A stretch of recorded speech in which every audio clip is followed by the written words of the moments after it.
Hello, a very good evening to everyone for joining us at Kopi Events. Thank you, thank you. As usual, before the show starts, that's a coffee cup and usual. Cheers to everyone. Then again, coffee, cheers. It's okay, whatever that works for us, right? All right, so today's going to be a very interesting topic. I know you've been hearing me this interesting every time when we come for the show, but today it's a very in depth. We copy with Vance, the virus part of the story by Vance, Professor PK Rajesh, who's a microbiologist, and we have also our guest speaker, Dr Arindam Singh, HS, which will be coming in and giving some COVID statistics for both Malaysia and Singapore. Okay, so very interesting. After we have been in this situation for more than a year, new norms that we have learned, wearing mask, social distancing, so and so forth. But I just want to bring a little bit on our history back before I bring in my speakers. The first virus in planet Earth, probably many years back, was a Spanish flu that started in 1918. All right. And after 84 years, we got our SARS, Severe Acute Respiratory Syndrome, in 2002. So if you look at the downfall, every 2 to 3 years or 7 years, we have another virus. That's what's H1N1, that is 2009. So not much of a difference, right? Within 7 years, we got another virus. And then followed by MERS, MERS, Middle East Respiratory Syndrome, which is in 2012. Again, after another 2 years, we got our Ebola, which is in 2014. And after 6 years, the COVID came in, COVID-19, all right? If you look at over here, from the Spanish flu to the SARS, that took us 84 years before another pandemic that came in. But as the years evolve, every 2 to 3 years or even 7 years, a new virus is popping up.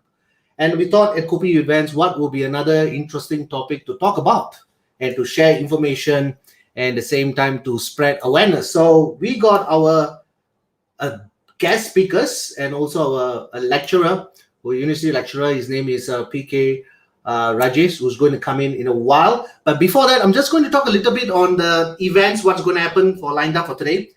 We're going to talk a little bit on a couple of presentations. I talked to Prof, and as a very in-depth way of understanding the virus, because he was asking me who is smarter, the virus or the human. So he's a very jovial person, very down to earth. When I asked him, Prof, I want to do some introduction about you. Can you please give me some details? But he only said that he's a professor, Dr. PK Rajesh, Deputy Vice Chancellor, and an academic and international affairs. That's it. I was like, Doc, you're so humble, right? Such a great man. I'd love to bring him up and to share a lot of his expertise. And of course, definitely as a lecturer, with many years of experience in microbiology, of course, 1 hour will never be enough, but we try to get as much of information we can at Kopi Events. But in the next 1 to 2 minutes before I bring him in, just a little bit of understanding of the human microbiome. The human micro is a very important thing. Whenever the micro or the human body is exposed to the outside world, a microbiome is community that will exist either by mouth, lungs, GI tracts, or even skin. So we are always constantly exposed. That's why today our professor is coming in to give us more in-depth of these informations. And our microbiome help us to extend energy and nutrients from the food we eat, inhibits pathogens, and probably much more, which he will be the expert person to talk about. And the last thing that I want to talk about is 25% of our body is human cells, 75% is bacterial and fungal. So if you look at it about it, right, we are actually full of bacterials. It's just that we don't realize it until a virus come in, and then we are very cautious about everything. The human body is a home to trillions of microbes and the microbiome. So let's not hold any more seconds. I'm going to bring in my professor, Professor, where are you, sir? There you go. Let's go. So how are you there today? Oh, good. It's been a nice day. Okay. You're always smiling, Professor. Is there any secret behind that? No, it's because I'm on camera. Oh, yeah. So if you're in the camera, you're always smiling, huh? Okay. So throughout the 45 minutes or 1 hour, you are going to smile all the way? I think so. Why not? Okay. We can. Okay. Before I bring Dr. Arindam up as our guest speaker also, but you're going to do the presentation, Professor. Professor, I know Okay. I asked you about your introduction. You gave in a few words, but just for viewers, can you tell more about yourself to us so that we understand about you better? Okay. I am a medical doctor. I graduated way back in 1991. Initially, I was in practice, and then I took up teaching. 2005 onwards, I've been absolutely only a medicator and researcher. Yeah. Okay. So in a university, so maybe that's why the smile and all that. Yeah, we have Okay. youngsters all around, and we are paid to update our knowledge. So it's a fantastic life. Yeah. All right. Thank you, Doctor. Thank you so much for the introduction. It's going to be a great pleasure of you having you today, going through understanding about virus. And of course, we do understand, or rather, I do understand that microbiologists and yourself, or rather the virus, are always close, right? They're always trying to fight each other. So who wins at the end of the day, Doc? Okay, there's a balance there because viruses, as I believe, are much more cleverer, and they know how to coexist. Yeah. So because of that, I think we're having a good balance. Man, I think misunderstands virus more, but virus knows man much more, and he knows how to adapt. Yeah. So the So virus is yeah. So I'll be the virus today. I'll be the advocate of viruses, or I'll speak for them today. Yeah. okay. So you're going to speak on behalf of the virus. Yeah. Because you never had a chance to listen to them, right? So let me try. Yeah. That's going to be very interesting. They're very going to be interesting because all this while over the past 1 year, I mean, we all know what is virus, what is vaccine. Is it safe to take, or we will wait and see what happens. And there's so many confusions happening around. But of course, if anybody is going to introduce a vaccine, of course, definitely going to be safe. So many research has been done, so much of science has been done. It's always safe, but of course we are hearing some little reaction like skin, headache. I think these are all probably you're going to, going to share with us and how it's going to be. So let's get Dr. Harvinder up, and then Dr. Harvinder is going to show us a slide. Hello, Dr. Harvinder. Hi, Vance. Hi, Prof. How are you guys? Okay, so we're going to catch you Hi. in another 30 minutes time. But till then, Dr. Prof is going to talk a little bit more on his presentation. So can we see his presentation folders, Dr. Harvinder? Yep, sure. Okay, and for viewers who are watching this, thank you so much. So if you can just share and like, or rather share it so that more people can come in and watch over this talk session today. That's going to happen. It's happening right now for the next 45 minutes. So, Professor, it's all yours for the next 30 minutes. And Okay. All right. So my part of the story, as I said, I'm going to speak like a virus. Yeah? So Dr. Arvinder actually is much used to it. So this is the usual way that we go about it. So if you look at this slide, this is from ancient Egypt. This way back, centuries back slide. And actually, this person has got defective limb. This is actually a person afflicted by polio virus. So once again, I'm repeating, the virus has known us for centuries, whereas human beings have been knowing viruses for maybe 100 years. Yeah. So the viruses know man much before man even realized there's something called virus. Okay. All right. Arvinder, can we move to the next slide, please? okay, So it's going to be a very short. Yeah. There you go. All right. So even coronaviruses, man has been intelligent enough to identify coronavirus in the 1960s. Yeah. So coronavirus always existed. Coronavirus was always there. But what we see now is the 2019 novel coronavirus or SARS-CoV-2. Most of the times, all of us would have had corona. Maybe it was just a running nose and symptoms of flu that we had, and we thought it was just any other virus, but it could have been corona.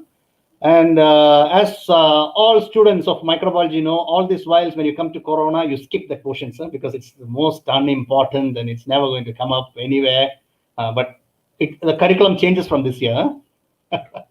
Okay, all right. So can we move, Arvinder? So corona is known to man. It's been there. It's been around.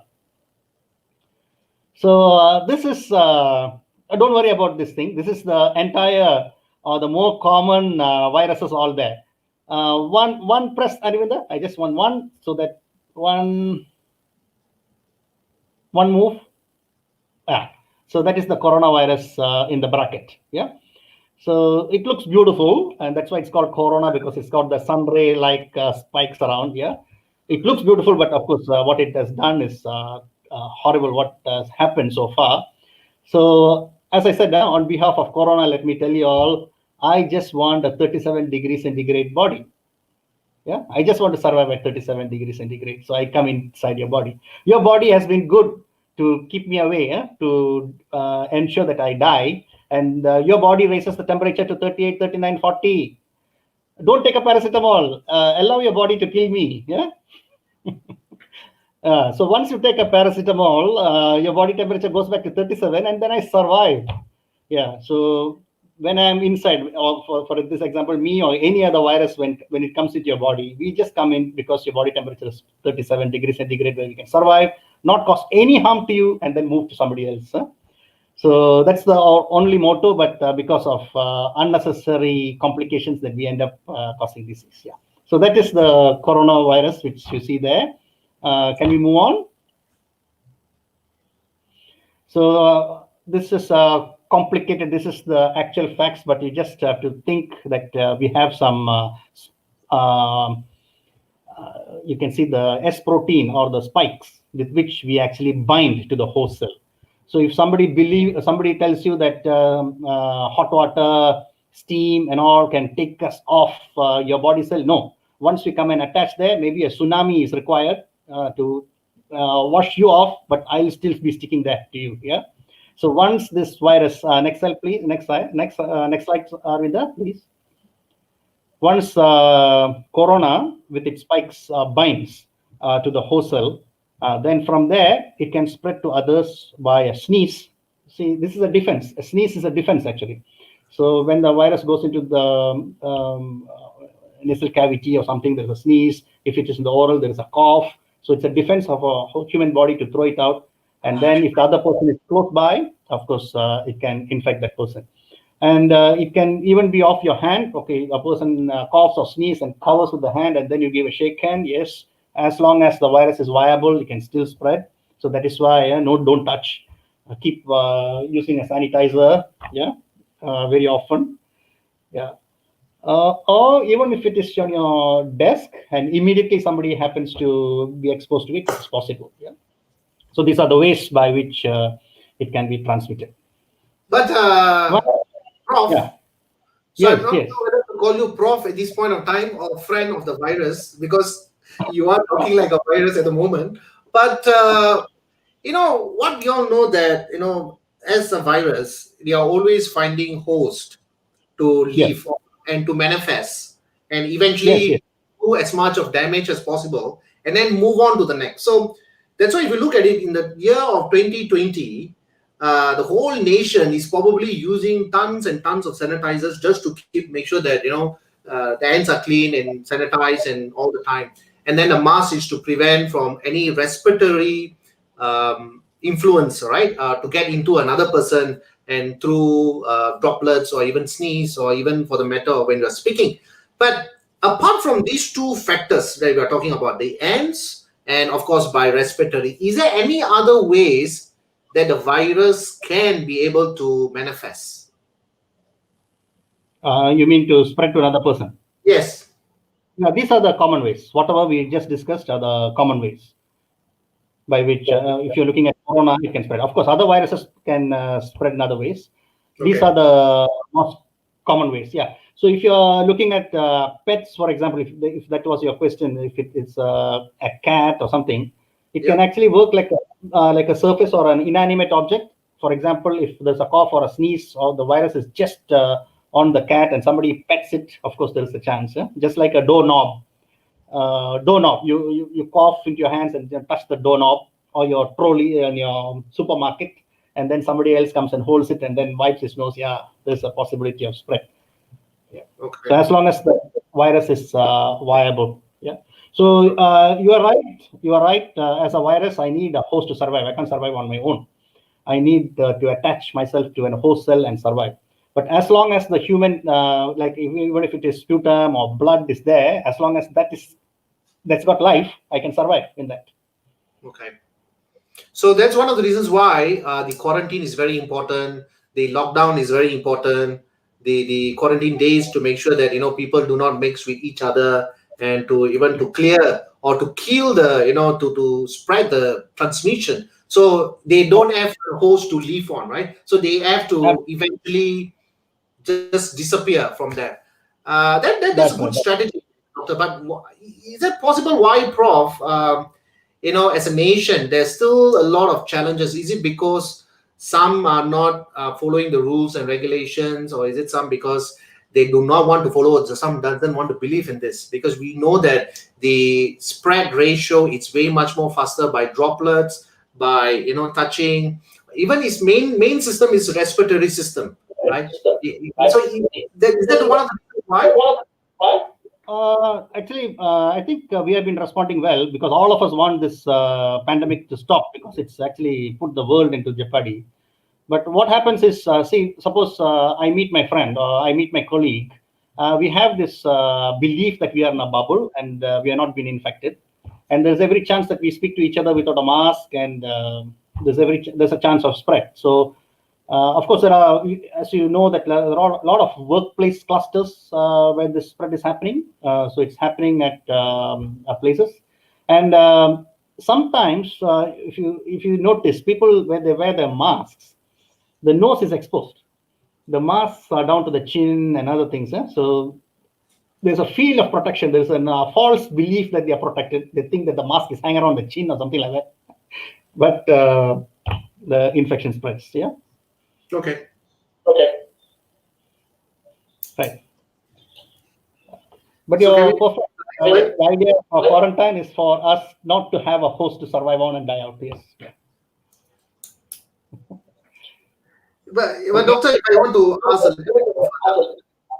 Okay, please do. So virus is always looking for a host to live on and to manifest. And it always try to attack in the middle age group, or even as the older population, as the antibiotics in the system, or which is, of course, their immune system probably will get poorer as one ages, right? Because the body gets older, and reproductive systems or even the immune systems gets older. So the antibiotics of our own has become weaker, so that these hosts can come and these viruses can come and major damages. But somehow or other, there isn't any cases for kids.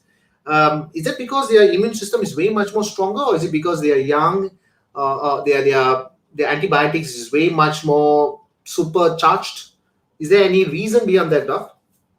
Okay. So first, your first part of your question. As a virus, I don't mind any host. I will go to a kid, I will go to a teenager, I go to a middle-aged person, I go to an old-age person. It's fine. And I'm happy to survive there. And I'm happy as long as he doesn't show symptoms. I'm happy with an asymptomatic patient. I get my nutrition and I don't get noticed. Yeah. You understand? I'm a virus. I go into once doesn't develop any symptoms. I'm so happy. You're going around with a normal lifestyle. I'm with my normal lifestyle. The virus is with the normal lifestyle. It's when these people start producing symptoms like fever, you guys understand that the virus is sitting inside and take action. I don't want that. You don't want that, all right? Okay. Of course, I don't want that. So the symptoms, as you say, whatever happens, the fever and other things, the sneeze and the cough, is because of your immunity ones, not because of me. I'm silent guy. I just want to come inside, survive, and because your immunity throws me many challenges, I do something to survive. That's it. But the symptomatology is absolutely yours. Yeah. But yeah. as a virus, why are you remain silent as asymptomatic for certain people, and for certain people you are deadly? Okay, if that person absolutely doesn't have any immunity, for example, then see, I'm in a human cell, so I get selfish. Yeah? So I get to infect more cells. I get to transmit myself from cell to cell. See, once I enter the acetylcholine receptor and enter a cell, I have an opportunity to, when I bud out of the cell, I can infect many other cells too. Yeah. And once we are very clever, we in a clan of viruses, we are very clever. We have two types of reproduction. You asked me this question before. I can choose to bud out of your cell, keeping your cell intact. You never know that. Or I can be deadly. I can burst your cell open and come out. So when this happens, okay, then there is a deficit, and then you realize this happens more. So this is actually, this happens because of on how I am genetically created. The virus is genetically created, yeah, as enveloped virus or unenveloped virus, etc. So that doesn't have to. But the symptoms, all the symptoms which are produced are because of human immunity. So a person with where I'm spreading out more, it's deadly because, as you say, I'm starting to spread. It is late because his immunity doesn't give indication for that. And it is, for example, fibrosis of the entire lung before it is, he starts to get breathless and it's identified. Yes. So, yeah, that's because you let your guard down. Yeah. So the virus seems to be very smart nowadays because they're trying to not only attack the weak or strong, it attacks everybody, but it's just that individual's immune system and how they actually sleep, take care of themselves, exercise, take some nutrition. It's a whole package, but also it involves whether the person has any underlying medical issues, something like diabetes, blood pressure, atherosclerosis, or Absolutely. that will be a plus point for you as a virus to be more in control and can be deadly. Am I right to say that, Prof?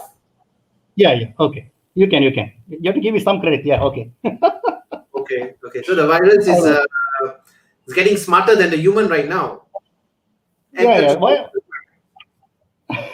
It's always smart. So we look at the organism and even our drugs, a slide coming up later, even our drugs, our vaccines, all we are shadowing the virus or the bacteria. We look at how these organisms operate, and then our defense mechanisms are actually in tune how to stop transmission, etc., etc. Yeah. All right, Prof. Answer the question. Thank you so much. So we can go on the slides. Yeah. All right. Is Harvinder around? He disappeared, I think. Yes. Here you go. Okay. So this is how I can spread distance. So okay. So it can be some meters and all that. So intense sneeze. There could be an exception. A person gives a absolutely fantastic volcano like sneeze. It can actually spread to a higher period. So better to be masked always. Yeah. Better to have the mask. All right. Next one, please. So this is what I was talking about. This is when it binds to a cell. Actually, you can use drugs actually to stop the binding. So this is one of the drugs. This is actually from the University of Tokyo. This slide is. This is actually a drug which can inhibit the entry, the binding, inhibit the binding of into the host cell. Yeah. So as I said, human beings get cleverer looking at how viruses operate. Yeah. So this virus binds to the acetylcholine receptor. So let us find a way how to stop this virus from attaching to the receptor. Oh, that's intelligence. Yeah, good. I always like a challenge. So I got to say, the virus actually became smarter, but as a microbiologist and scientist, get even more smarter when they understand the pattern and the symptom and the sign and the damages it does. And then you guys, professionals, quickly come up with a plan, a contingency plan, or rather a quick plan within the shortest period of time to destroy the virus. Yes. All right. That's good. That's nice. So that's when your microbiologists and your scientists get clever, then we decide to mutate and bring up UK strain and all that. Huh? Okay. Okay. Okay. Okay. All right. Can you move? Next one, please. Okay. So this will be the starting from the common to the least common symptoms. So you can see almost anything that we had yesterday, day before yesterday, a muscle pain, joint pain, all could be. So apart from the big list of people who are asymptomatic, there could be many who have these symptoms but still have not associated it to corona. So if you do a mass screening, more screening, then actually you can see that there could be more cases who are infected and are asymptomatic. Prof, Uh, just a yeah, quick question. please. Hmm. Probably our viewers might ask this, but I think I am going to ask you.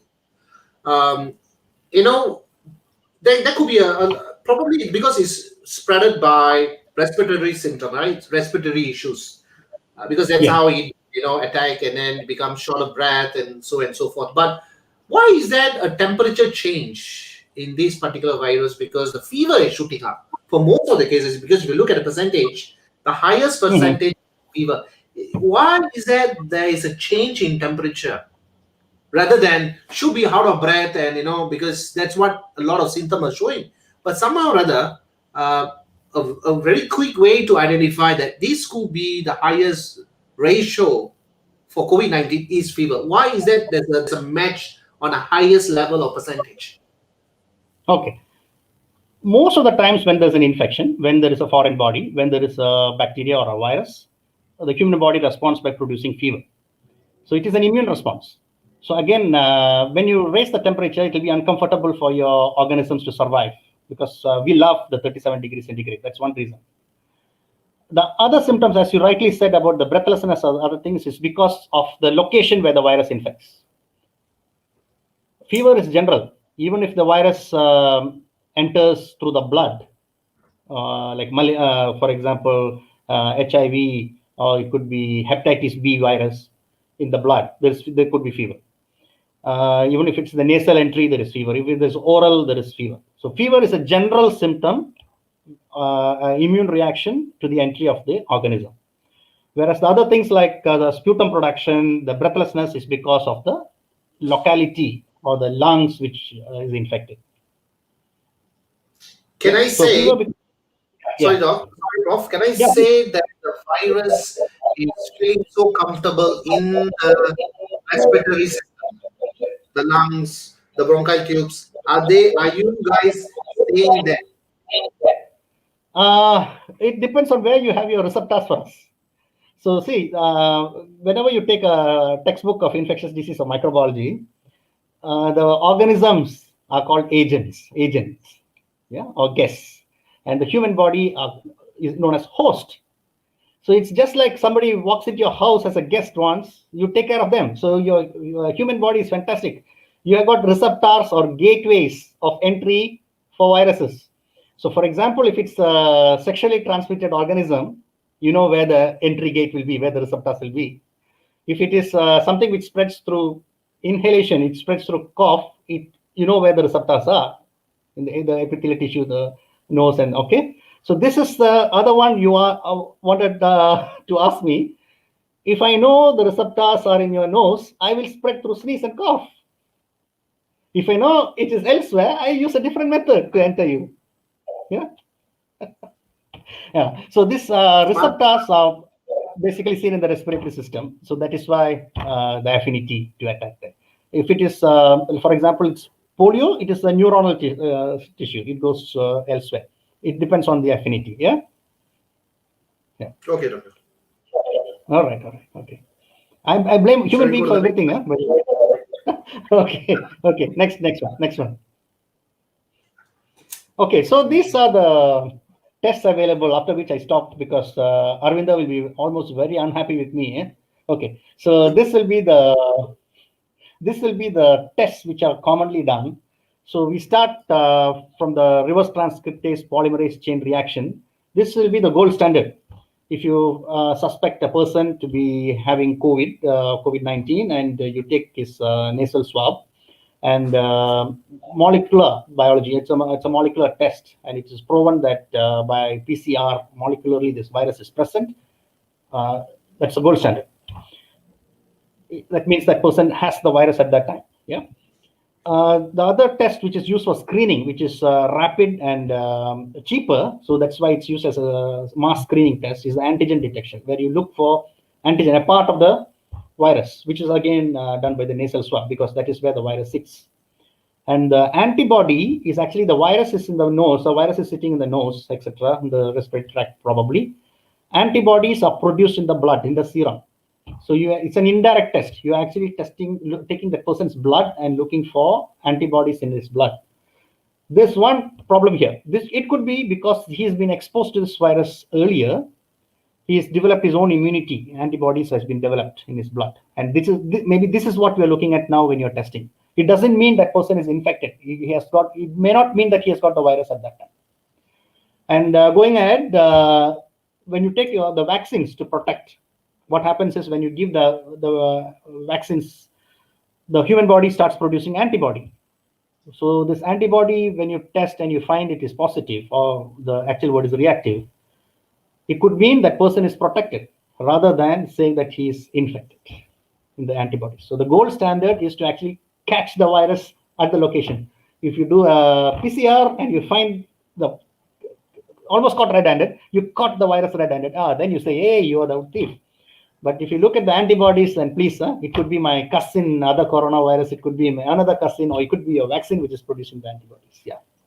So I think that's the slides I have. Yeah. Okay. Any other questions? I try to answer with the best of my knowledge. Yeah. All right. So we have finished up the virus PowerPoint.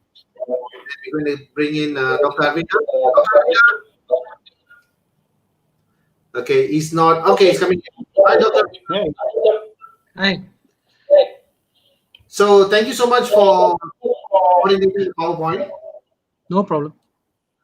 Okay, so Prof has already covered his PowerPoint presentation, and thank you so much, viewers, for tuning in. It's almost about 30 over minutes. If you are watching this, please do share and do ask lots of questions, because we have doctors on board today. Dr. Arindam is going to give us statistics on the Malaysia and Singapore as well.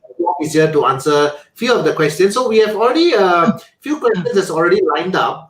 Viewers has asked us, but let me just see if I can just pull one of the questions that one of the viewers asked. Okay, so we have Kevin Krish. She asked us, isn't it normal for individual to have a fever when immunity is lower? So maybe we ask that for Prof. Prof, what do you think about this, Prof?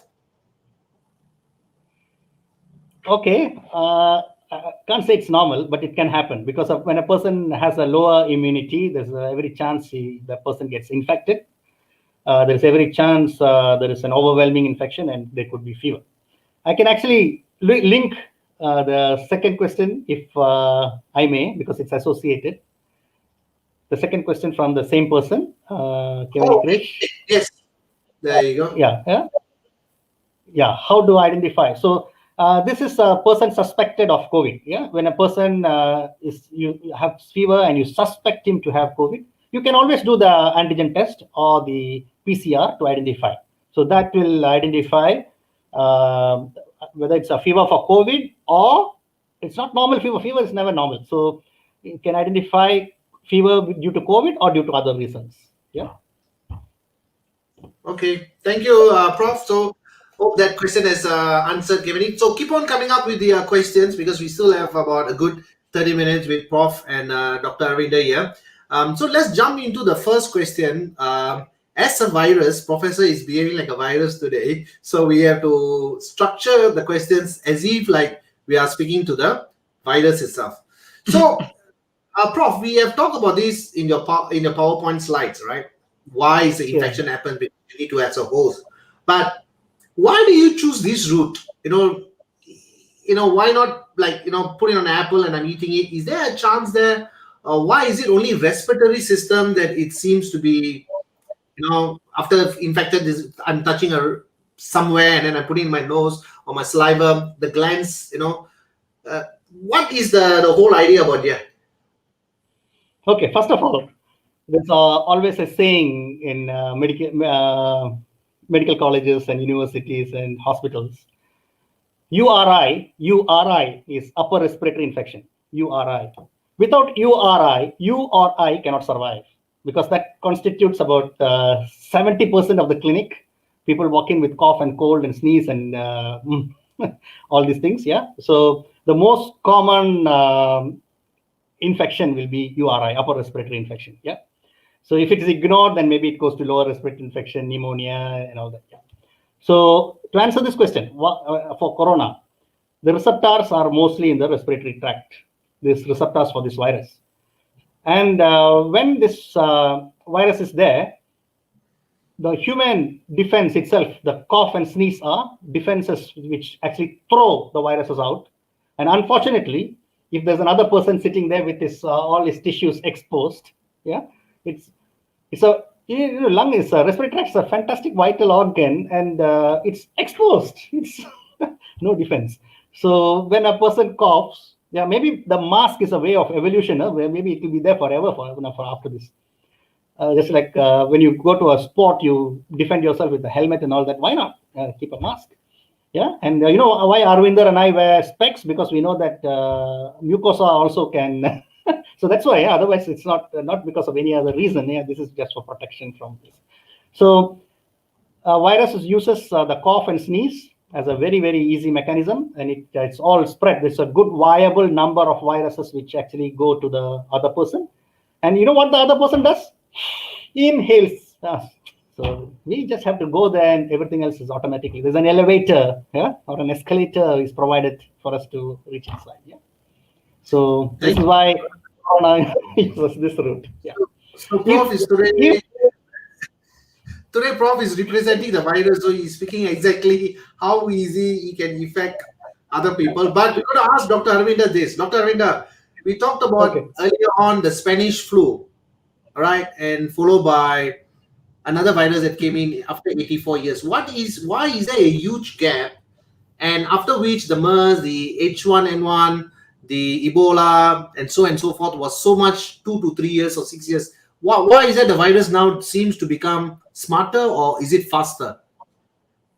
I think these are two-part question, Vance. The first part is, I think viruses have always, and Prof. Rajesh can correct me if I'm wrong, that it's always undergoing evolution. Even if you see the coronavirus today, you have seen already so many times it has mutated into the South African strain, the UK strain, and it will keep mutating. So that is why we actually need to get vaccinated to clear off the virus before it has a chance to mutate even further. But why is it becoming so near? And if you notice, the ones which are actually deadly killers most of the time are respiratory-based viruses. So most of the time, those days you will find that humans are very well behaved. They listen to advice, they stay away, and of course there was, I think, not many zoonotic infections which was cross transmission between animals. But now you find a lot of cross transmission infections, and Prof. Rajesh can correct me if I'm wrong. I still remember he taught us about Clostridium staccae during university and how the rifampicin nasal spray. And I remember the other day I saw that there was a nasal spray now invented in Israel just for those people who are infected with COVID, and those people to prevent infection from COVID, so they can use that. So I guess the transmission which is happening from human to animal to human, or most probably animal to human most of the time, is another cause. I think they were there most of the time. It's just that because we have let our guard down, I think infection has become easier. And that is one of the main reasons why we see a lot of respiratory-based viruses and respiratory-based infections these days are coming about. So, comparison to the Spanish flu, the pandemic in 1918, followed by the SARS, which is in 2002. So, there was an 84 years gap before the SARS came. That's why we talked about, as now the virus is becoming smarter and clever. Professor and scientists and microbiologists will always be under stress to understand, because they got to come up with vaccine. They don't have clinical trials or even like a luxury of 10 years or 15 years to do that. They have to put in 24/7 for the next 1 year or whatever time they have given to come up with something that's safe, at the same time to counter the viruses at the current stages. But I got to say that the microbiologists and scientists have come up with definitely something safe for sure. Because if it's not safe, it will never be released it out to the public, right? But Prof, like you said, right, as a virus, you are always looking for something that's easier to go into a host. But how do you reproduce once you enter your target cells, and why do you choose this reproductive strategy as a virus? Okay, all right. So this is you asked a very virology question. Okay, so once I decide which cell, I'm designed for a cell. I got a receptor there. For example, I can give two examples to answer your question. One will be corona, so I take a respiratory cell. I could be a hepatitis virus, so I take a liver cell, a hepatic cell.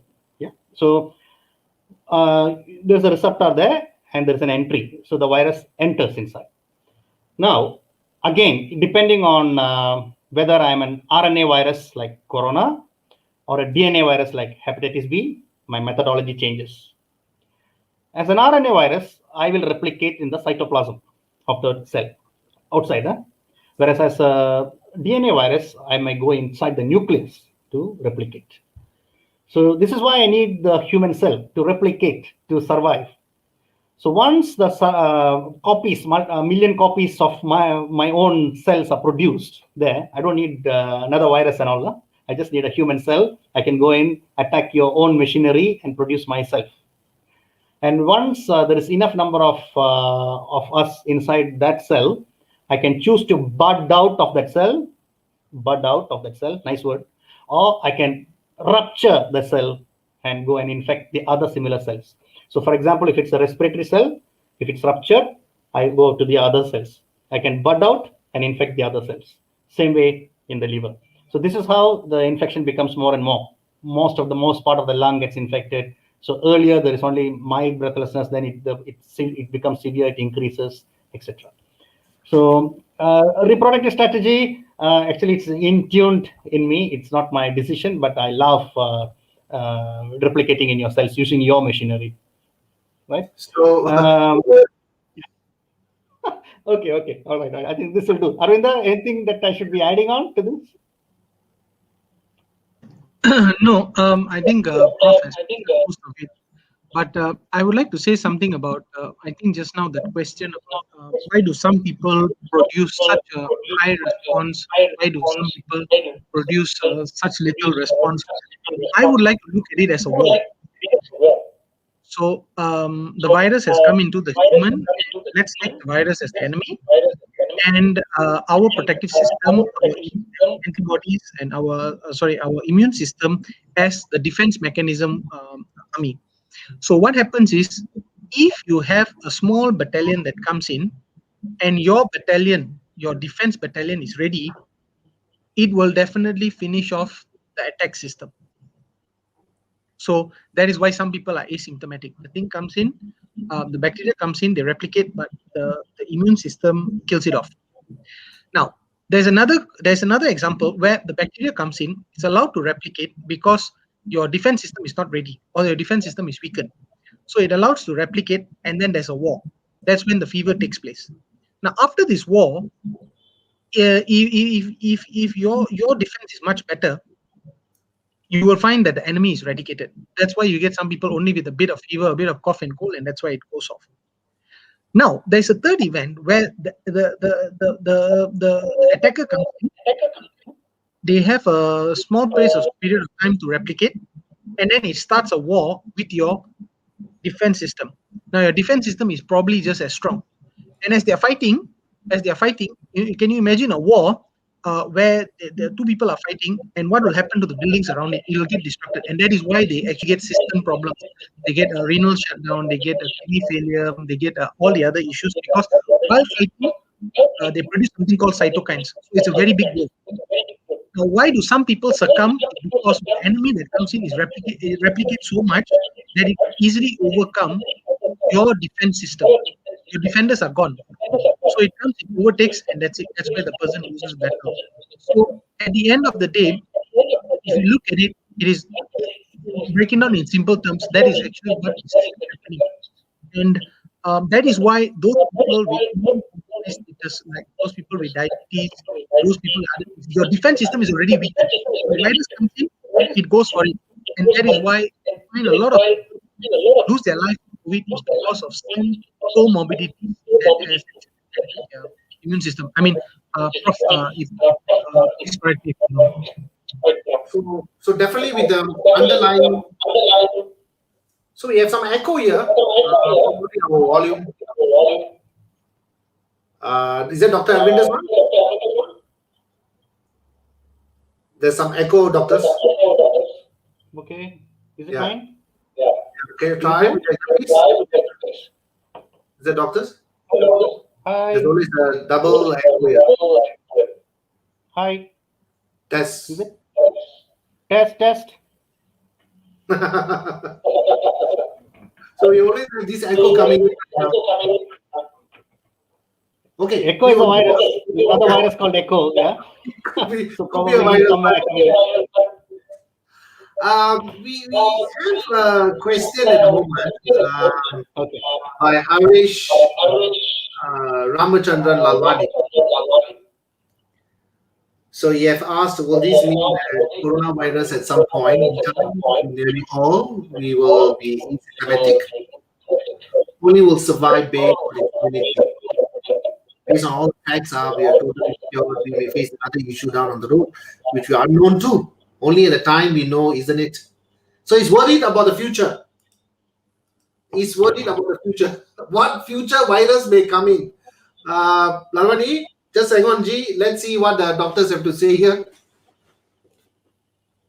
No, is the question about coronavirus causing sequelae later or about other viruses coming in? I think it's about coronavirus affecting us and what could happen in the future, right? Yeah. All right. Harvinder, you want to take that? Yeah, it'll be covered in my lecture later on. But I can just share with you that we haven't seen the after effects of coronavirus yet. Just like the if you're talking about war, the Hiroshima bombing, we only saw that it caused mutation much later. And we are now seeing that those people who were infected in early March are coming with respiratory problems. They're having lung issues. Some of them are having liver problems.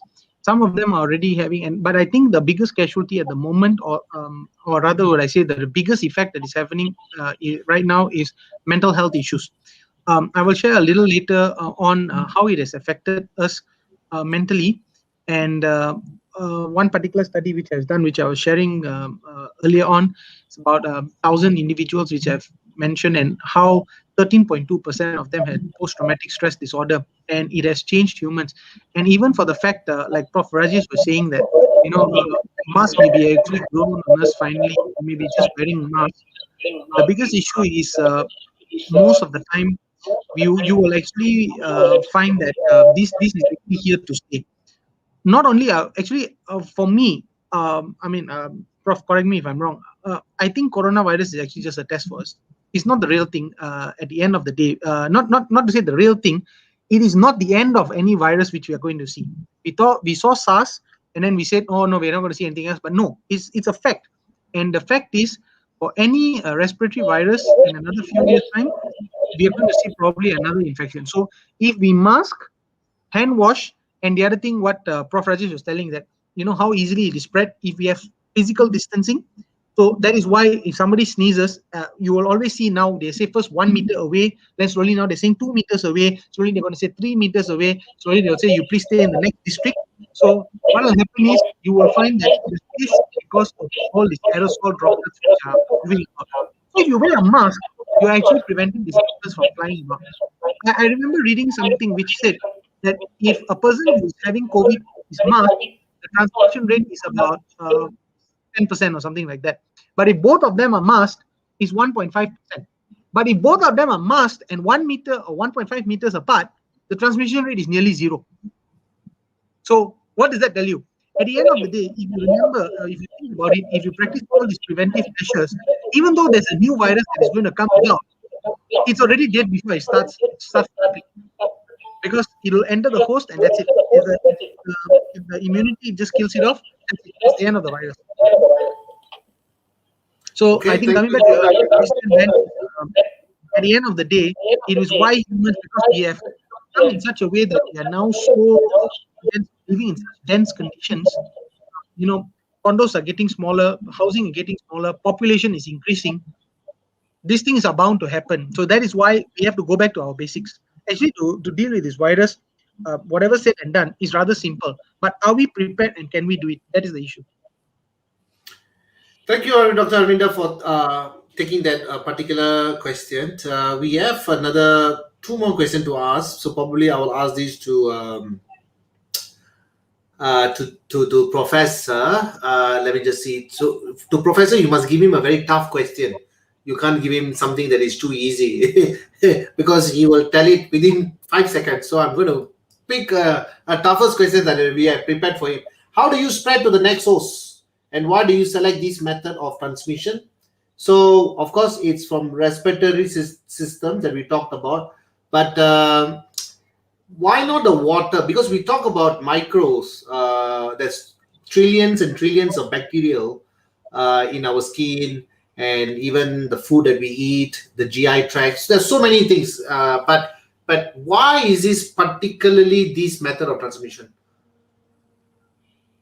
Okay, I answered that. I said the organisms seek places where the receptors are more for to bind and to attach and all that. But you're right. It can be in water. It can be ingested. But because there are no receptors there, I don't have a life there. I die out because I can't bind to any human tissue. So even if it's in the water, and actually, if I go, the virus goes into water and there is no human cell there, the virus dies off. So the swimming pool ban is actually because you don't want too many people close to you in the swimming pool. The swimming pool per se is not harmful. It's the people in the pool who actually can spread the disease infection to other people. So one interesting question which I would like to answer there, why I would choose another host. If I'm spreading from Vans to Arvinder and from Arvinder to Rajesh, I use the same method, cough, sneeze. But I'm more ambitious. I've got international scope. I will think of moving to a bat. I will think of going to a bat and then come back to human being. Yeah, I can do that. Like once you earlier asked about influenza, the flu and SARS and the years it takes. About 10 to 20 years down the line, every 10 to 20 years, there is a flu outbreak. It may not be a pandemic. It might be an epidemic in some places. USA, it could be in Mexico, it could be India, it could be anywhere. There's a epidemic. There could be a massive spread of flu, and we give it strange names. Now you think why we gave those names. Bird flu. That's because it came from a bird. Birds were infected, and at one time I decided, oh, my scope is so small. Why I stick to the bird? Let me mutate and let me be infectious to the man. So even this novel coronavirus before 2019 December, November, or maybe quite some time back, was a bat virus. It was something that exclusively sitting in a bat, and nobody bothered about it because bats were carrying it. But then I found a way. I found your acetylcholine receptors. I found a way to move in, and now the world is stopped because of that. Another virus which is of interest because Arvinder mentioned these things is Zika. You've heard of the Zika virus. Zika virus is actually it always existed. It can spread through mosquitoes. It will be in monkeys. But when you decided to improve your cities, you wanted to conduct an Olympics. So you had to take away so many forests away. Or rather, the human beings came into the forest where we were living, Zika. We didn't want to touch the human beings. But when this happened, we had to move in. We like your temperature, so we came inside. Yeah. So I got to say, the virus is keeping the scientists, the microbiologists on the toes. You got to always be smarter than them. And but I believe so, Prof. That let me have the opportunity to ask you this, and Dr. Arvinda as well. The moment we know that a kind of virus that came in, they quickly find out, and then they put the name COVID-19, and immediately the whole world, the scientists, the microbiologists, the virologists, everybody get into the work and try to come out something based on the past experiences, and of course not to affect the human health in any way or any side effects. How tedious is this job? Because as a population we don't see this. I mean, I don't see how a microbiologist does, prof is sitting there, but at the back you'll be looking through like Einstein with all those calculations and coordinating with the whole world and to come out with the best solution of vaccine to to save the human population. How stressful is this to come up with a vaccine within a year, prof? Okay, it is stressful. It is stressful, but one more thing, the challenge is up. There's a challenge. See, for example, a person's, let's talk academics before we go to entrepreneurship. A person's PhD, a person's doctorate is earned when he pushes to the next level of excellence, when he finds out something which is novel, which is something new. And just to be very honest with you, about 30, 40 years ago, 40, maybe I'm, 40 years ago, they thought that was the end of microbiology, end of infectious disease, when the antibiotics were wiping out all the bacteria. And of course, bacteria found resistance, so that gave life to the microbiologists. They had to find out newer drugs, pharmacologists, newer drugs. HIV came in and knocked off immunity. It was never even imagined before. HIV came in, and human immunodeficiency virus, the name it's clear, it survives in our immune cells. It make a mockery of whatever Harvinder just said about immunity. An organism is supposed to be defended by our immune system, where we had an organism attacking our immune system, surviving inside the immune system, inside your macrophage, inside your T cells. So these things gave scope. As I said, this organism actually made the scientists, microbiologists devise or invent or innovate newer methods. And as Arvinder said, this is not the last virus we're going to see. There could be another outbreak next time. To be very honest, 2019 December, the Global Vaccine Safety Summit was happening at WHO in Geneva. And the news, we are actually bothered about the polio virus, the oral polio vaccine and the polio vaccine, the circulating polio vaccine-derived virus causing harm. There was an outbreak in Malaysia too around that time, actually from Philippines and all that. So this was a major news. This was 2019 December. The major news: polio outbreak, circulating vaccine-induced polio outbreak, and on the side, coronavirus, but it'll go off within 2 weeks. There is something happening in Wuhan. On the side, if you had just sneezed, that news would have disappeared. Yeah, but within a month, it rocked the world. So we definitely have to be on our toes. So HIV, as you said, SARS 2002, 2003, it was checked that same year. COVID-19, we were actually a bit late. COVID-19, it's coronavirus, COV, coronavirus 19. And we took 2 years, 21 to have a virus vaccine on. Whereas SARS, it was the same year, 2003. HIV took 15 years to find a good drug. We still don't have a safe, effective vaccine. Yeah.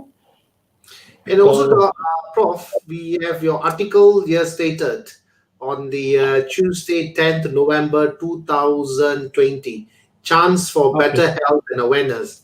I managed to get this, and I'm publishing here.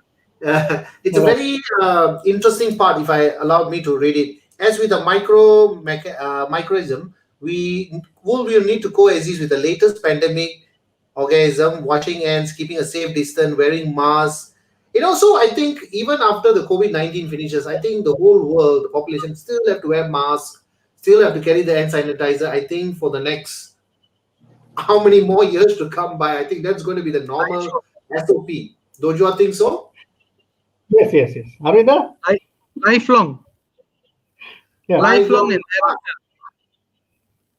Actually, the number of flu attacks, your seasonal flu, other things have reduced because you're walking around a mask. Yeah, I was just going to say that. Yeah. And even people are unaware. Obviously, yeah, there's tuberculosis. Tuberculosis. Now we have drug-resistant tuberculosis, and tuberculosis spreads with a cough. Tuberculosis spreads with a cough. So wearing a mask definitely protects against these things also. Yeah. So definitely, it's a good article, doctor. I mean, everybody should read it up. It's on the Star Online.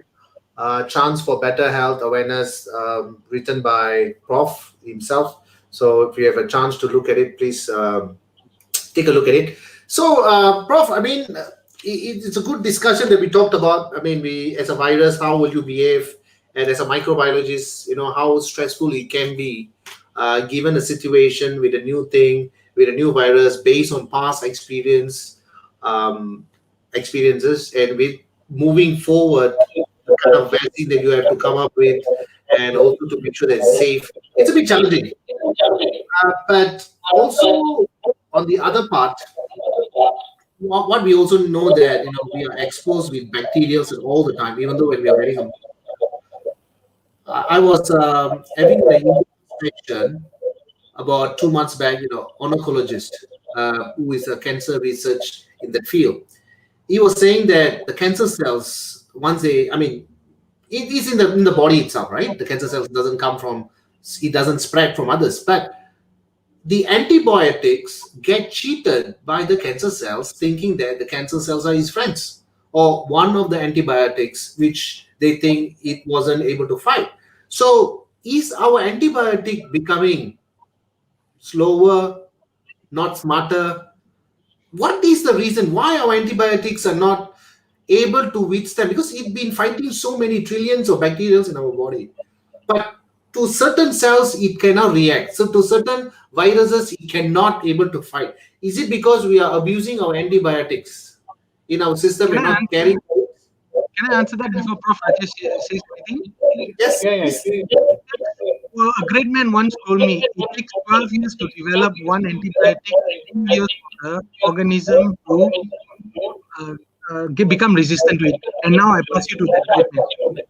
Okay. I thought you were going to answer that. All right. So once there is a lot of things to your question. Very intelligent question. So one thing is antibiotic is against bacteria. Okay, we can to make it easy, we can call it antibacterial agents. Very simple. Antibacterial agents attack the bacteria. For virus, you need to use antivirals. Yeah. Okay. So your question, a bacteria and virus definitely very very. Oh, that's a fantastic comment. Nice. I'm sorry, I've got. Uh, oh, fantastic. Okay, thank you, Shamla. Thank you. Okay, all right. So an antibiotic acts on the bacterial cell, okay? Whereas your paracetamol, your ibuprofen, etc., acts on the human body itself. Yeah. So, say for example, I'm a bacteria, and the antibiotic is going to be focused on my cell wall. I'm not a fool to show come on bacteria, come on attack my cell wall. I have my mechanisms by which I can stop it. Okay, so the various methods by which the bacteria will form resistance against the antibiotic. So we should be very clever not to expose the bacteria unnecessarily to antibiotics. So once it's not one person's decision, it has to be a global effort in this, and that has been happening, and still bacteria finding resistance. I'll tell you now. For livestock, for animal husbandry, creating to make our chicken and mutton and other things, we use antibiotics, because otherwise the goat or the chicken and other things doesn't survive. They die off because of infections. Antibiotics are used for the rearing. That is enough. Eating that antibiotic laced stuff is enough to make us and our bacteria inside us exposed to these antibiotics. Okay, so it has to be another level. And when I am prescribed antibiotic, I should be taking it for 3 or 4 days, 4 times a day, for example, something like that, to knock off the entire bacteria. But what happens is, after 1 day, when I feel better, I stop it. So the bacteria still exist, and they are already been exposed to the antibiotic. Now they are resistant to this. Now that's not the day that I deserve to have an antibiotic resistant bacteria because I ignored the dosage. But when I cough, I pass to another other person a drug-resistant bacteria. You understand? 10% of the population, if they don't take antibiotics properly, the other 90% will get drug-resistant bacteria from this person. So even if I've been a good guy, I take my antibiotics to the T. Even if I take the antibiotic, I have diarrhea, I still take it because my doctor has told it. But somebody else can just cough and pass me a drug-resistant bacteria. How unfortunate, huh? So that's one of the reasons why doctors always say complete your antibiotics. Yes, yes, absolutely. Completely Okay. antibiotics save the world at the same time. So that is why we are dealing now with something called AMR, antimicrobial resistance, all over the world. And every day we have, every year, sorry, we have one day which is dedicated to AMR, antimicrobial resistance, and it is catching on, um, gained much support and awareness from many ministries of health, and it should, but rightly should. And that is why we should not simply abuse antibiotics. One of the main reasons is, one thing which I'm really against is going. There are people who go to pharmacies and just buy antibiotics off the counter without a prescription. And there are places in this country, I think many places in the world, where finances get the better of ethics, and people actually prescribe antibiotics over the counter without actually getting a doctor's prescription, without getting a full medical, or you get a physical examination and then get prescribed.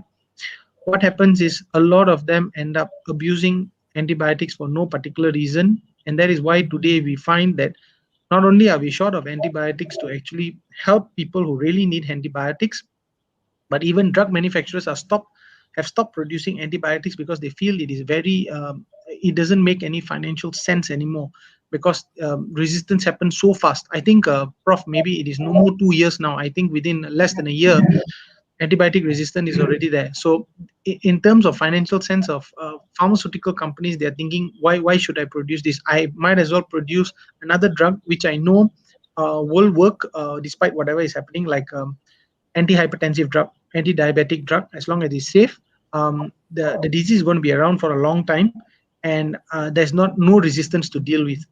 So that is the couple of things which we are dealing with at the moment, and we have to advocate, I think, not only at a professional medical level, but even as in the community, tell people more about not abusing medications like antibiotics.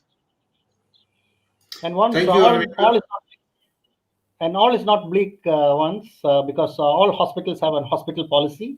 There is an infectious disease team who's in charge of prescribing antibiotics, and the guidelines is set for this infection, this antibiotic, this many days, this dose. If it is above that, so that algorithm and other things are in place. Yeah. So, and house officer today can actually go through the guidelines in his handphone. So the guidance is continuous and the monitoring is there. So Thank you. future Thank you. hope. Thank you. Thank you, Harvinder.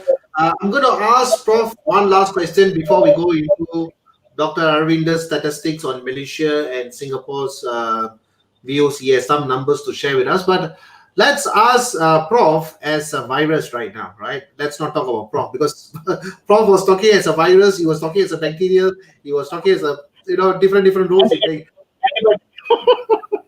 So I'm going to ask you as a virus right now, okay? So virus, Prof, since the vaccination is implemented with the first dose and the second dose, and we talked about this earlier on, but of course that's the second question I'm going to ask you since I talk about this. With the vaccination in, how do you feel as a virus? Are you scared? Are you worried that you cannot manifest anymore? Oh, yes. With vaccine, human beings are going to produce antibodies. Antibodies are going to be available in the serum, and when I enter, it's going to be harmful for me. Yeah. So, and the human beings are very clever. The scientists are very clever. You're taking sufficient number of doses to ensure the antibiotic level is quite high and able to combat coronaviruses. But maybe you have lost your plot. I can. Okay, it's good that you started after 2 years. You have a vaccine available which can produce antibodies in the serum. But why did you think of, or your thought of? I know it's in the candidate, but I think you should bring your nasal vaccine out fast. Your nasal spray vaccine should be out fast, and that will enable you all to prevent me right at the nose itself, nasal level itself, local level itself, rather than waiting for me to touch the ACE, lungs, going to the blood, where then the protection happens. You had a good test case with oral polio. You had an injectable polio and an oral polio. Oral polio was used in places where there was transmission. Once there was no transmission, it was migrated to injectable. I think a policy like that for corona, once there's a safe nasal vaccine comes in, will actually prevent transmission. And I have to go back to bats probably. Yeah. You don't vaccinate bats. Yeah. So you don't have any more space in the host in the human beings. You have played your part. You have taken up many lives away, which is not very pleasant. You gave everyone a stay-home notice. You put everybody in a huge financial issue somehow or other. 10% or 100%. I don't want to be virus now. Yeah, you don't want to be a virus right now. Okay, you're going to be a prof now. So it's a bit of so you definitely, the virus has no more space in the upcoming couple of months, because once everybody has been vaccinated, then of course. But Prof, is there a reason, because you just mentioned about the different level of dose, because the first vaccination followed by the second vaccination? What happens if just one person take the first vaccination and then doesn't want to go to the second one? Oh, the immunity will not be good enough. And remember, all these are proteins, whatever antibodies and other things. So it will die off after some time. There's a half-life and it will die off. But if the sufficient number of doses is taken, there's a good level of antibody. And then when you are exposed to the virus, your immune memory takes care. So this is constantly being produced. Yeah. So, yeah. Thank you, Prof. So last one more question before we go to Dr. Arvind, because a few questions are just popping up for me. Some people are just doing the waiting game, right? Some people are just doing the waiting game. I wait and see what happens. You take the vaccine first. I monitor. I don't want to take it. They are very worried because, of course, it's about their loved ones. It's about themselves. But somehow or other, like I mentioned, microbiologists, the virologists, the scientists put enormous amount of hours, enormous amount of expertise, their experiences, all world under stress when they put day and night. I do know, but what is your take for them? I mean, what is your advice for them? I mean, they should not wait, or they should wait and see what happens. I don't think we should wait. Now it is the pros and cons. You want the pandemic to disappear, right? That's a priority. And people have taken vaccine, and we are as strong as our weakest link. So as long as we have an unvaccinated population around, corona is going to stay. So it has to be a massive vaccination drive. People should volunteer, come and take the vaccine. And with that protection, with that herd immunity, it will die out. Just to remind you, we have the vaccination schedule, the immunization schedule, where we give the vaccines to all the kids, all of them.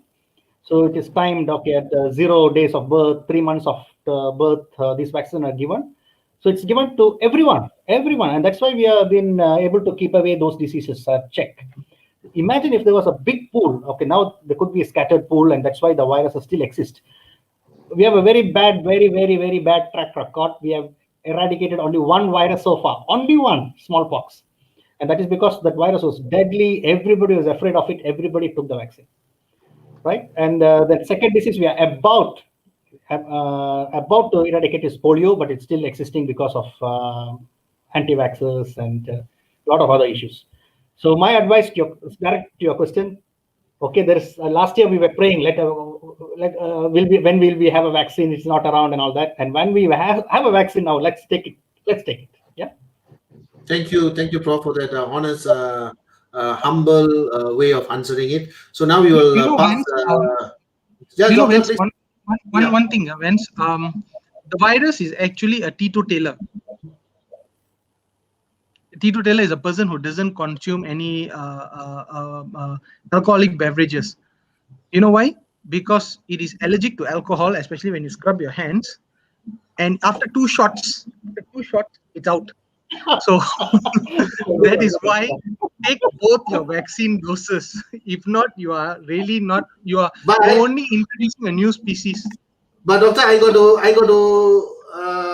stress the point here, not by drinking alcohol. Oh yes. Oh no. Please don't drink No, alcohol. I'm a no, teetotaler. I okay, don't drink okay, as well. So okay, okay. yeah, it's just a So, joke. so now we come back to Dr. Arvinda to share his statistics. Doctor, I know you Yep. have prepared few slides. We have already 1 hour 15 minutes. So probably, Doc, you have about 15 minutes before we can finish up with two more Q&A. Then we are done for the show today. So all yours, Sure. Dr. Arvinda. Yeah, just very quickly, the COVID-19 update. So basically, what I'm going to talk about today is my content for Malaysia and Singapore is basically on the testing, active cases, positive percentage. What is this positive percentage all about? And the vaccine, which we have covered quite a bit. But you must remember that it's not a silver bullet as well. And I will tell you a little later why. So this is something which we have all been seeing, the R naught of 10 days of Malaysia and Singapore. And you can see actually the blue is Malaysia and the orange is Singapore. But if you look at the R naught, Singapore is supposedly doing worse than Malaysia, which is not the fact. That is why we stopped using the R naught now. Now we're looking at something called the K dispersion.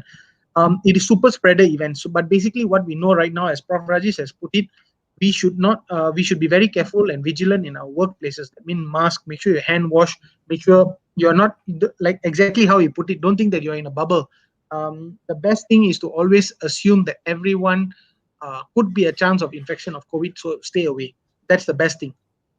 So a lot of people ask me, Arinda, where is our testing these days?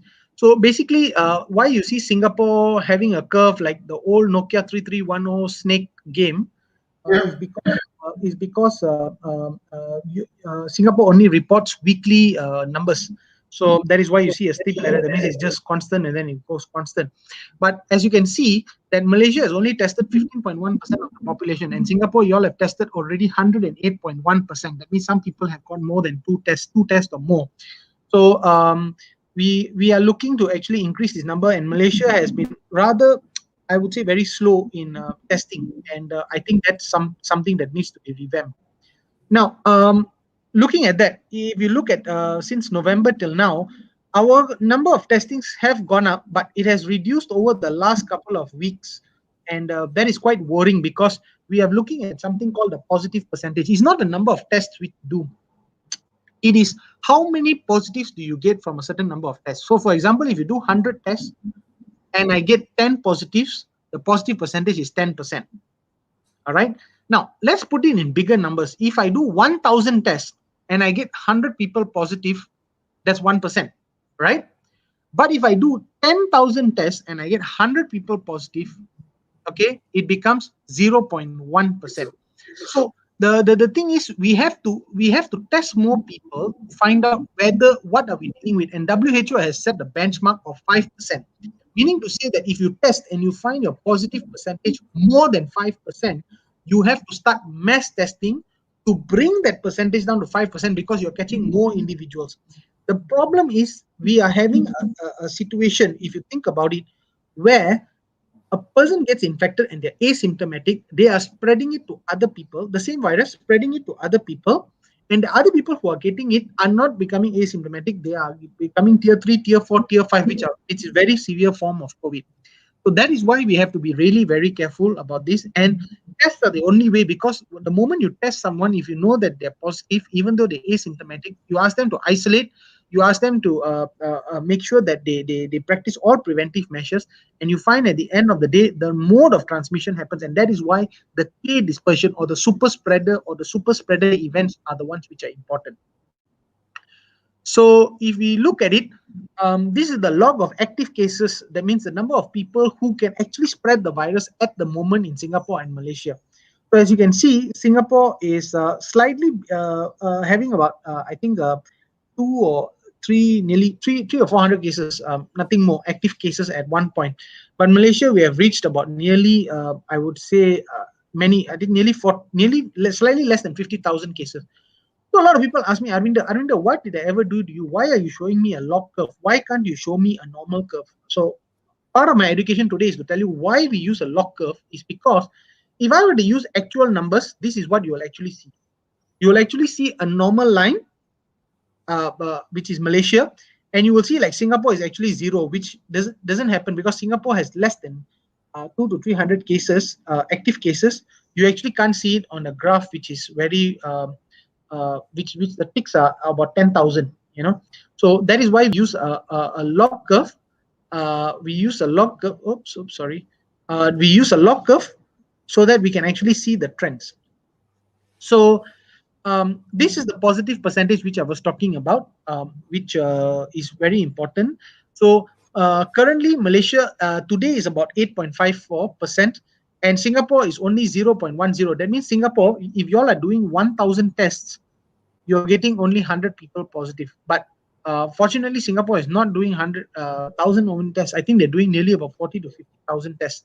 Malaysia today only did about 42,000 tests, and our positive percentage is 8.54. So WHO has set the benchmark of 5% or more for mass testing. So basically, Malaysia has to increase their tests so that this mark actually comes down, so that you detect more people.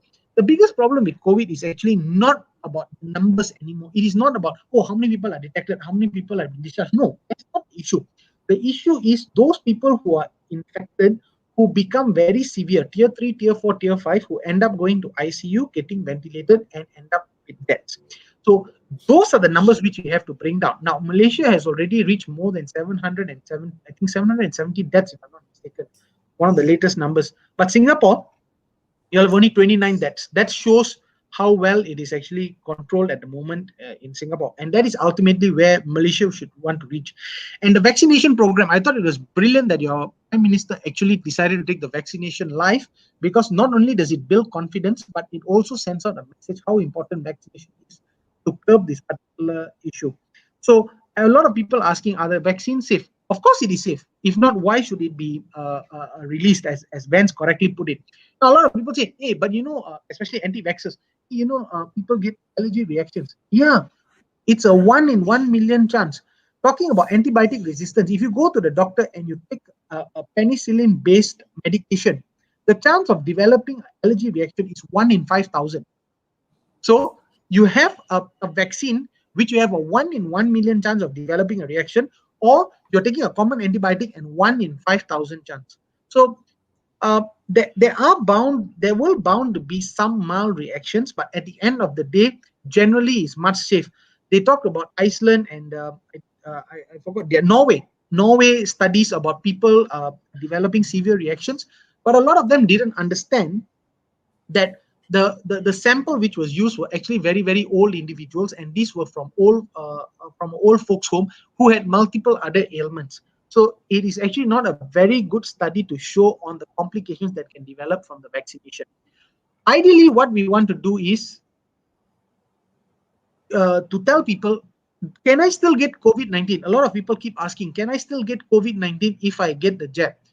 The answer is yes, but you will only get tier 1 or tier 2, which is asymptomatic, or you will have no symptoms or very, very mild symptoms like a bit of runny nose, and that's it. The virus will die because you already got antibodies. But here comes the biggest problem. These people can still spread the virus to other people. So that is why WHO has come up with a statement that no one is safe until everyone is safe. So the vaccine needs to be taken by as many people as possible. And the reason is this, because if a person is vaccinated and they actually have asymptomatic features and they throw off the virus to somebody else, that someone can get the virus and they can develop mild to severe COVID, which we don't know. We can't predict. The only thing we can know is at the moment, they must, if they are having comorbidities, they are at higher chance of having tier 3, tier 4, tier 5. So why is it so important? At the end of the day, if we vaccinate more people, so what? COVID-19 is still there. But at the end of the day, people get less severe COVID infections, and we reduce the ICU numbers and the ventilated cases, and we reduce deaths. I will show you a graph later why that is important. So, Dr. Arindam, yes, can you just go back to the previous slide again? Yes, sir. So tonight or maybe tomorrow, our PM is going to message us and say that, thank you for putting his picture. So he definitely by example, which is very confidence booster to the community and to the people of Singapore, because he took the pride. I mean, not say really pride. He took to show that how confident the vaccine is all about. So thanks Correct. to our PMD as well. Thank you, Arvinda, for showing this And picture. another thing is I was very impressed with the nurse who was actually giving it to him, because she was very confident of giving the vaccine. I remember when the Indonesian president or prime minister was taking the vaccine, the person who was giving it was actually having tremors. They were actually quite scared. I think because of the pressure of going live on TV. But I thought that this was a very I actually witnessed this live, because it was something very meaningful. And I must congratulate your prime minister, because many other presidents and prime ministers have emulated him and are doing the same thing. Thank you, So Dr. Arindam. yeah, why do I feel that the number of ICU ventilated patients and deaths are all correlated? If you can actually see that when the ICU cases go up within the next couple of days, the deaths will go up. See, ICU cases go up, the next couple of days, deaths go up. ICU cases go up, the next couple of days, the death goes up. And whenever the deaths reduce, whenever the deaths reduce, I'm so sorry. Whenever the ICU cases reduce from the previous day, you will find that the deaths go up. Can you see that? And you find the deaths go up, because what this graph, although it's very messy and it's a very noisy graph, what it actually tells us is that every time there is a reduction in ICU on ventilated cases, the deaths go up. Why? Because these people who are on ventilation actually die, and the ventilator becomes vacant again. But what we must remember at the moment, if we look at the ICU changes, that means I've minus the change between the 2 days. If you look at it, it is becoming constant. As the number of ICU and ventilator case goes up, positive numbers, the deaths also go up. And the reason is this, because it is a very worrisome feature, especially in Malaysia, because I feel, and I'm just postulating here, that when a person dies, they're evacuating the ventilator immediately. There are already many candidates waiting outside to come for the ventilation, which is a worrying sign of the health system being overwhelmed and being at full capacity. So at the moment, we have to be very careful. And remember, we had 21 dead today, 327 cases. It jumped yesterday from 316 to 327. That's 9 cases increase. 137 to 145. It's another 8 cases increase, and 21 dead. I expect the death rate to go up in another of days. As I told you, that as the numbers go up, the death rate increases. Supposedly today's death rate is supposed to be less, but because it has gone up and there's 21 dead, I fear that is the worst to come. So some of the things which we should be worried about, long-term side effects. So as I was telling you, the main thing we're actually supposed to be worried about is ventilation, ICU cases, and death. But how about those people who survive? Some of them get breathing issues, chronic obstructive pulmonary disorder, some amount of asthma. They may get lung fibrosis. We don't even know the full extents yet. Liver problems because of some medication which they may be taken, or some of them they actually get liver problems, liver failure when they're having COVID-19, not get medications at all. That also is another issue. Mental health issue, as I was telling you, once the PTSD from 1,000 cases they have formed. This was the paper which was just released on the 11th of January. From 1,000 people who actually answered the questionnaire, 13.5 people already, or was it 13.2, who already had post-traumatic stress disorder, because the COVID virus has actually caused them to be traumatized so badly that they're actually scared to do so a lot of things. So it is actually going to affect us mentally, especially people staying away from families, being forced to stay away from families, people who are losing family members and not seeing them while they're admitted with COVID. These are all things that will take toll on us, not now, but definitely much later. And that is what they're already seeing in Italy. A lot of people think that long-term COVID side effects are only for health. No. What about our children's education? What about our monetary, financial status and people of the country? These are all things that will actually take place over the next couple of months, which we have to be prepared for. So I think COVID-19 is not, the vaccine is not a silver bullet. Doesn't mean that if you have got the vaccine, you can walk around like Batman without a mask. Please be like the Avengers. Keep wearing your masks. All right. Make sure you wash your hands and always practice social we don't call it social distancing, we call it physical distancing now, because social distancing, people in the US are a bit confused. The moment you say social distancing, they don't even call people up. So that is why they had to change the term to physical distancing. So people think that when they call other people up, they get COVID. And one very interesting fact for you and your viewers out there. Do you know why COVID-19 was once upon a time linked to 5G? Find a gym. Yeah, you know why? Because they only produce 5G coverage in places with very high densities because they had to go up to the next level to bring better coverage to people. So why did COVID-19 spread in these areas? It's not because of 5G. It's because this 5G used the population dynamics of high density populations. And that is why COVID spread there very fast, like in New York, because they were living in high density conditions, many people in one particular area. So that is why the spread became more. It is nothing to do with 5G. You can happily use your handphones again. Thank you, Dr. Arindam. Thank you so much. There's a lot of messages that's coming in by Sham as well, and a lot of other messages coming in. But unfortunately, we can't take this till midnight because both our doctors and all of us has some duties tomorrow as well. But thank you so much for tuning in for almost 1 hour 31 minutes. Vince, I will just quickly answer Shamla. Sham, there is a study by Malaysia, but you want to go and look at the Lancet one, the Lancet study by Dr. M. Kalairasu and a few of his team members in the last 3 months ago. You will find your answer there. Thank you, Dr. Harvinder. So let's. So since it's almost coming to the end, so let's ask Prof. Prof. Thank you so much for your professionalism, for your fellow mates, scientists, to the virologists who are always in constantly looking out for the human population in the interests of medical field. Of course, they have put in, because I'm sure you guys have put in day and night, self quarantine yourself, did a lot of research, trials and error within the gear, and came up something that is safe, that is to be initiated to people. So I think thank you so much on behalf of all the viewers. I'm saying thank you to you. Any advice words to the population or even to the virus? Now you are speaking as a professor.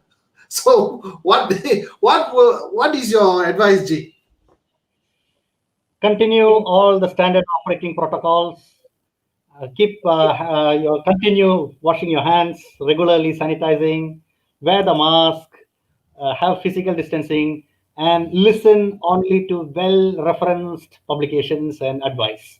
Let the infodemic not hurt you more than the actual COVID. Yeah, that's my advice. Thank you so much. We're coming back to Dr. Arindam, but before that, Prof, thank you so much for taking 1 hour 33 minutes. By right now, you should be resting, or even have your family time. But you wanted to share your knowledge, your expertise, your experience as a microbiologist, as a professor, and as a COVID-19 virus in a different way that you explained. This was fun.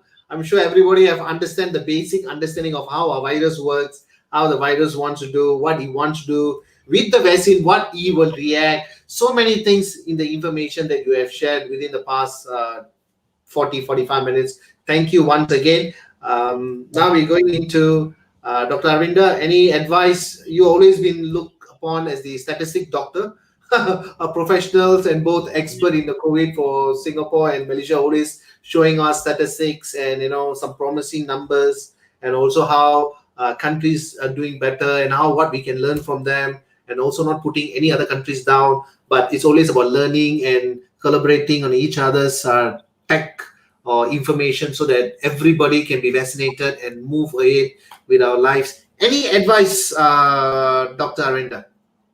Okay, three things. Number one, I would like to congratulate Singapore for starting your vaccination program. I hope that there is a good uptake of vaccinations. For those of you who have taken your vaccination, please take your second dose. It is just as important as in the first dose. Don't mix that vaccination. You have no idea. There are countries in the world where people want to be vaccinated and they're not getting the vaccine yet. Please go ahead and vaccinate yourself. Make sure you complete both doses. To Malaysians out there, please take the vaccine. I know it is made not compulsory at the moment, but please do take up the vaccination. There is no government scheme. There is no professional scheme. There's no doctor scheme that we're out there to get into your DNA and mRNA and change it. Nothing of that can actually happen. We are just interested in your health being wholesome, and we want to make sure that everybody is safe from COVID. Like WHO says, no one is safe until everyone is safe. Now, there's somebody who asked about the guideline for home quarantine. You can actually go to the Ministry of Health website of Malaysia and Singapore. They have a home quarantine system, but what I would like to say is, at the end of the day, make sure that make sure that all preventive measures, masking, hand washing, and physical distancing is there. The other thing is, you must always make sure that the person who is actually having COVID-19 should utilize a separate bathroom, because that's where excretions and droplets, everything happens there. So what they actually supposed to do is use a separate bathroom. That is why if a person can't actually do that, go and check in into a government quarantine center, because that is where they have all these facilities for you to prevent any spread to other people. Thank you so much for taking the last question. I mean, we have so many well-wishing messages that's coming in and pouring it out. So thank you so much. Thank you so much to the doctors who came in, and it's almost 11:41. The amount of passion, the amount of sharing the awareness is there. So thank you so much. We will see you all soon offline. Vince, I would Yes, also like to say this. It was very difficult for me to give this talk after Prof. Rajesh has spoken, because it is never easy to sing or dance after Michael Jackson has just sang. So I just like okay. to say that. Sing is still king. Yeah. Okay. But Prof is very interesting today because he acted as a virus. I think no one is He's ever always done that. interesting. He's always interesting. You should see his attendance class rate. It is always nearly about 100%. And the only person who misses his class are the people who are unwell. Well, I'm And interested. I'm I'm interested in talking studying since medicine right now. 2004. Sorry? I'm now interested to study medicine because how Prof has Prof. explained in a simplest and easiest way. It's very Yeah. interesting because if you talk just about pure science and just explaining it, people will never understand. But if you relate to a story, or if you relate into a time of experience, I think it goes deep into your skull and then engraved and imprinted there. So I think wonderfully done to the both of you all. Thank you so much. We will take it offline again. Thank you so much for the viewers. Thank you so much, Harvinder. And thank you so much, Doctor. Thank you so much. All right. Thank you, viewers. It's almost 1 hour and 40 minutes. Thank you for tuning in at Kopi Events. It makes me very energetic as well to have different shows on a different way, in a different topics as well, especially this particular topic with PK Rajesh and Dr. Arindam on microbiologists, how a virus will react or act in this current situation. Thank you so much for your support for Kopi Events, because without the support and without the attendance, then it will never move on. But over the past 1 year, I think there's been a huge amount of support on the Kopi Events, where it's sharing session. It started during the pandemic, and it will go on and it will continue till Facebook shuts down. Till then, Kopi Events there. So I thank every one of you all. If you do see this, please share this in your Facebook, because it can reach out to many who might need awareness. They might need information to be explained by the subject experts like Professor and also Dr. Arindam on the numbers, and also how vaccinations all about. We all know that the current stage is, we're always waiting in to see what happens. To the other hand, right? Well, let him take the vaccine and I'm going to monitor. But no, right? I'm sure whatever that's implemented, there will be definitely lots of trials and errors that have been done. You want to make sure that it's safe for humans, to make sure that nobody falls ill, and to the extreme end, of course, death. A lot of countries are taking a lot of precautions as well. We can see from the numbers, we can see from the news. It's not new to us. It's always been there. But it's just that it's a self-responsible that we all should be taking in to take care of our loved ones, to take care of ourselves, and to make sure that we kill the virus, like how Professor has said that. So I wish you all a very pleasant evening. And next topic has already been lined up. So please tune in every Tuesday at 10 p.m. at Kopi Events. We will always come back with a different topics and different angles to give as much of positive information only in Kopi Events. Signing off, Vance. I'll catch you all very soon. Till then, good evening. Ciao and bye.